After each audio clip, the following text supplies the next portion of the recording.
What's going on, y'all? It's your boy Snow for Ignorant Gamers, and I am here with my Call of Duty Black Ops 2 review of the campaign. And I'm going to cover a couple of things. I'm going to do graphics, sound, gameplay, and entertainment, and try to keep it fair across all the boards. Alright, so bear with me. I'm trying to do it professionally for you guys. Starting with gameplay, I'd say that the gameplay in this game pretty much is on par with any other Call of Duty that you've played. If you haven't played the Call of Duty before, everything is responsive, everything works the way it's supposed to, with the exception of one or two things. And that one or two things always vary from one Call of Duty to the next. I gotta give my hats off to Treyarch for trying something different and always trying to mix it up a bit. It seems like every time they get their hands on the game, they add a lot of great features to the game that improve the experience, whether it's the multiplayer or the campaign. Alright, so the first thing I'm going to talk about is the Pick 10 system, which is touted for the multiplayer, but it's kind of a Pick 10 for the single player too, where you get to alter your loadout before you go into the mission to help accommodate your playstyle, you know, as far as what weapons you want to pick. Usually in Call of Duty games, this is streamlined. It's not a new thing because other games have done it, but usually this is streamlined, and I always love Call of Duty for just giving me the tools I needed for that damn map so I can go do what I gotta do. So you don't have to do it, but it's nice to have it. For me, I didn't really care for it, but I know for some players it matters, so I'm not going to take any points away for that. The other little thing I want to point out, which is a cool idea I don't think just executed that well, was the side missions, which do play. You have these little side missions where it's almost like a Command and Conquer thing with a little twist, where the twist is, yeah, you can tell your troops to defend this and do this and shoot that or focus here, but you can also jump into the fight and take control of the player or take control of one of the drones or the machines, and you know, get in there and get the gun off yourself. You know, that's cool, but it feels like it doesn't work correctly. I don't know what's the correct thing to say. Like, all the shooting mechanics work, but it doesn't feel natural. It doesn't feel like it's a thing to do, and by the time you get it, you're already done and you don't want to do the next one. And as I said, they do alter the story from what I've been told. So, you know, that's the only bad thing I would have to say about the gameplay. The second thing that I kind of didn't really feel was in the campaign menus, they seem to make it a little confusing versus the streamline that they had from the previous Call of Duty and even the last Black Ops, where you can get into see what level you were on and the time it took, and if you got all the intel, it's there, but it's a little harder to find. And I just don't. It just make me just Wednesday forget it and go about my business.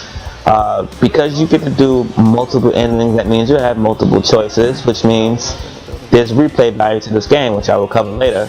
And how they compensate for that is, instead of creating a new story to play the new campaign all over again, you can go to like maybe chapter 11 or 15 and hit the rewind button. They have a rewind button. I'm not really sure how different it is from just pressing X or whatever it is to start the button, to start the game over and have the choices, you know, different. But basically the rewind button rewinds the story to that point, and you can progress forward with all the new decisions that you made and tap. So if you want to go back and try to get a different ending, you know, if you remember what part you let someone live or die, or did this switch versus that switch, whatever the situation is, you can do that.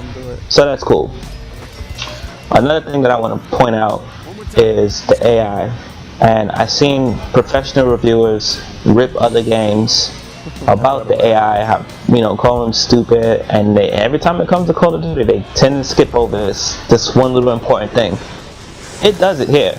I mean, enemies acting like they are not part of some elite squad. You're going against an elite squad of something, and these guys are well equipped. They got ghosts, they got weapons, they got it all. Drones, they got everything.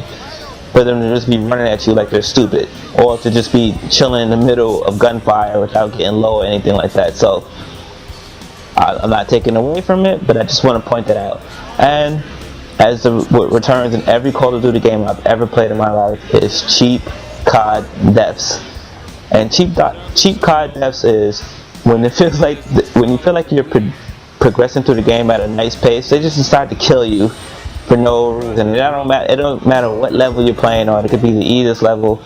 If you're playing on veteran or more, you know for a fact you're crawling through the game. It's like fire coming out of nowhere. But cheap COD deaths are definitely in this game, and you guys can be the judge of that. How you feel about that? Graphics.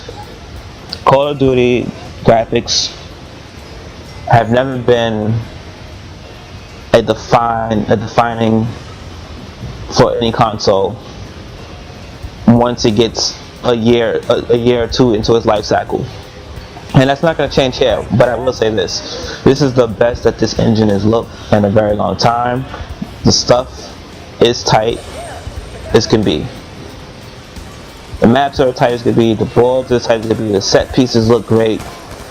You know, sun, smoke, night, the landscapes, everything looks good. The horses, the player models, the characters, the vehicles, all that stuff looks good.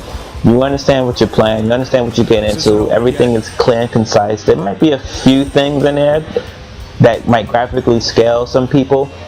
If you're playing like more beautiful games, you know, it's going to show its difference. So on the number scale, I would say the graphics they're very playable, you know. At the end of the day, it comes down to gameplay. And I think where the graphics scales down the way that they do is how they're able to do the gameplay stuff that they do. And, you know, I'm from the old school days, so it's always gameplay with graphics. But the graphics here are great, so run with that. Sound-wise. Sound design in this game is probably the best that I've seen for a Call of Duty game in a while. Is it the best on the market? No, I don't think it ranks my top 5 of this generation of the games that I've played. But the sound keeps you in the game. And I'm not gonna say it sounds authentic, but it sounds believable. It's not passable, it's believable. You know, it keeps you engaged with whatever's going on. The music keeps it. The nature sounds, the vehicle sounds, the chatter of war, you know, the weapons, the footsteps, like all that stuff that helps create a package to help tell a story. It works very well in here. Out the box, this is my preference and I won't take any points away. Out the box, I felt like the sound effects and the natural game sound or the music was too loud. I couldn't hear some of the voice chatter, so I turned it down a little bit because I like to hear the voice chatter or the voices when they're talking. And again, I didn't take points away from that because that's my preference. The next thing I want to talk about, which is probably the first thing I should have talked about, which is the entertainment value of it. So the story, right? The story it's an entertaining story. I don't think I've ever played a Call of Duty where the campaign wasn't entertaining. It's a 6 hours. I would say about a 6 hour on one playthrough, right? Basically, if you play the last Black Ops, which you do not need to play, you are Mason, and then now you're Mason's son in the future. So you're playing through those two guys. You even get a chance to play as a few other people. One of them actually includes the villain, and the villain is spawned from, let's call him OG Mason, and he's going to make shit rough for the young Mason.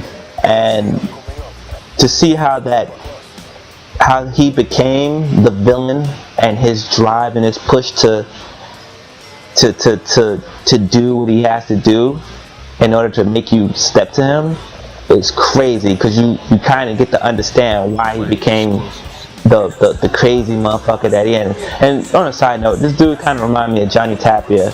If you know who Johnny Tapia is, shout out to you. But anyway, the presentation of the campaign, the set pieces are amazing. But my own beef about some of the set pieces or some of the action that happens is that I didn't have a chance to take control of it and do it myself. But it's like a movie, so For you, you may not mind that. For me, I wish I could have done it in some places. If there was 10, I think there's 4 of them for sure that I wish I could have done. But it's okay. I'm not going to take any points away from that. The voice acting, it's Call of Duty. It never fails. They're on point. And the thing that I also want to talk about is there's multiple endings, as I mentioned earlier. And that means you have to play the game again. So there's definitely replay value. I think there's about 5 endings. And within the 5, I'm going to tell you right now, I got 2. And from what I hear, there is one that is a best case scenario one, I guess. And I think that's just in case they make a Black Ops 3. And, you know, you have to play the game, make decisions, try to remember the decisions, or try to do everything in the game. I think my decisions on not playing the side missions because I was frustrated with them, and maybe certain individuals didn't progress through my story the way that I should have, is why I got the 2 endings that I got. So if I was to go back and try to do everything, I might get that best case scenario ending, but that's totally up to you.